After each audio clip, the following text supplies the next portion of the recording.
دوستو آج میں موجود ہوں سلطنت عمان میں۔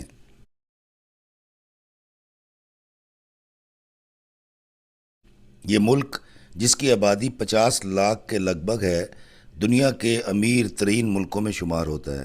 1970 سے پہلے یہاں پر نہ بندرگاہ تھی نہ ایئرپورٹ، اور سڑکوں کی لمبائی صرف 10 کلومیٹر تھی۔ مگر آج کا عمان دنیا کا جدید ترین ملک ہے، جہاں پر دنیا کی ہر سہولت موجود ہے۔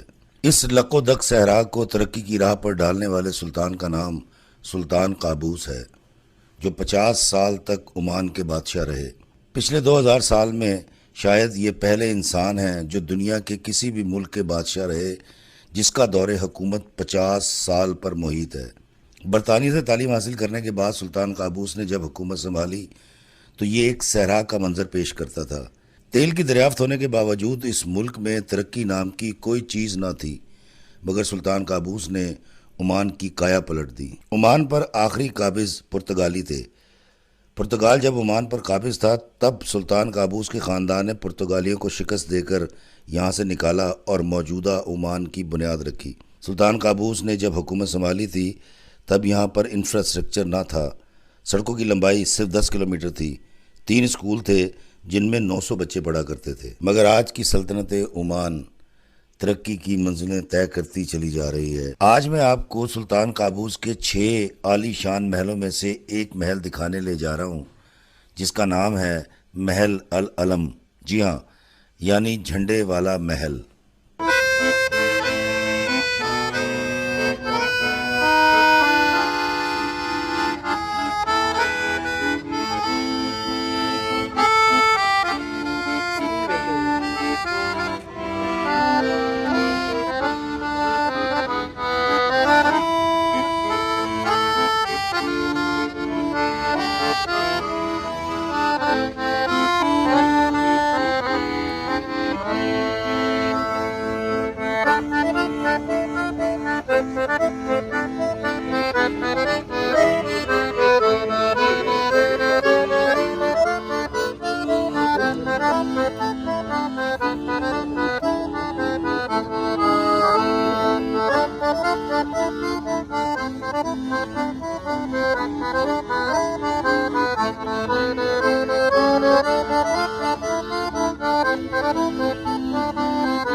سلطان قابوس کے محل کی طرف جاتی ہوئی یہ سڑک، جس کے دائیں جانب پہاڑ اور بائیں جانب سمندر ہے، نہایت دیدہ زیب ہے۔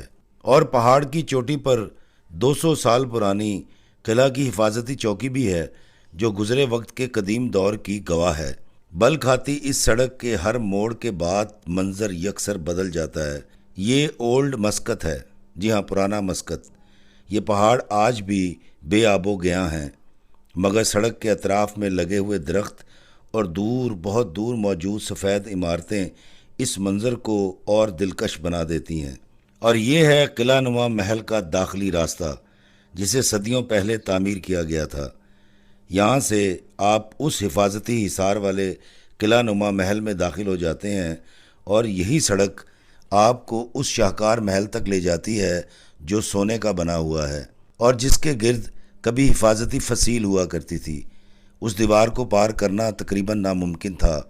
آج وہ حفاظتی دیوار کہیں کہیں موجود ہے۔ ان سفید رنگ کی عمارتوں میں یہاں کے انتظامی ادارے اور وزارتوں کے دفاتر موجود ہیں۔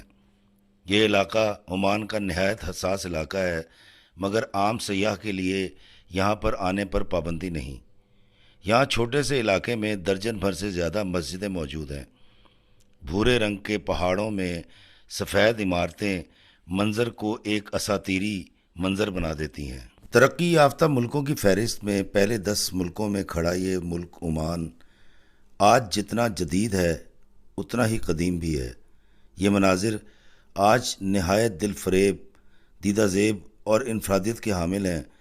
جانے کیوں یہاں آ کر مجھے یہ مناظر الف لیلوی سے لگتے ہیں۔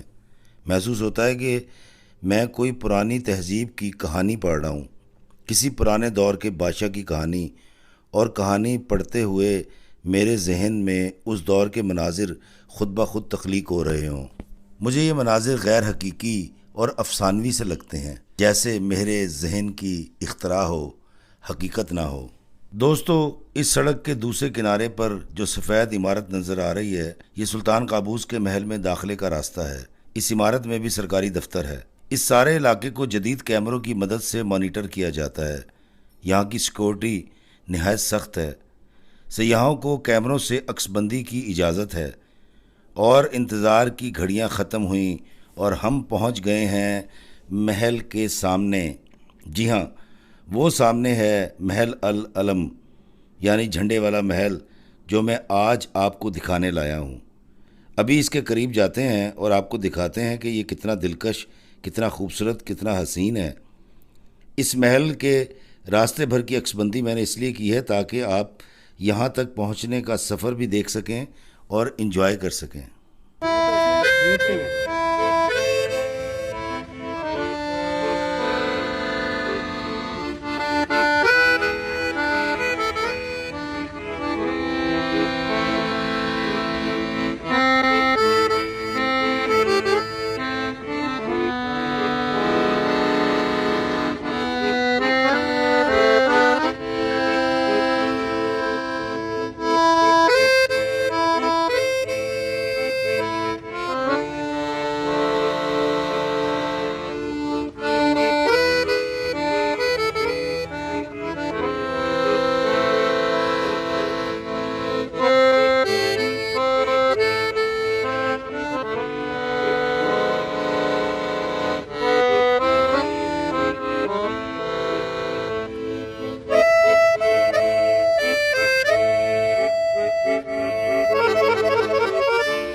السلام علیکم میرے عزیزوں قارب، میرے عزیزوں، میں افتخار رفیع پیارے پاکستان کے سٹی آف لو لاہور سے۔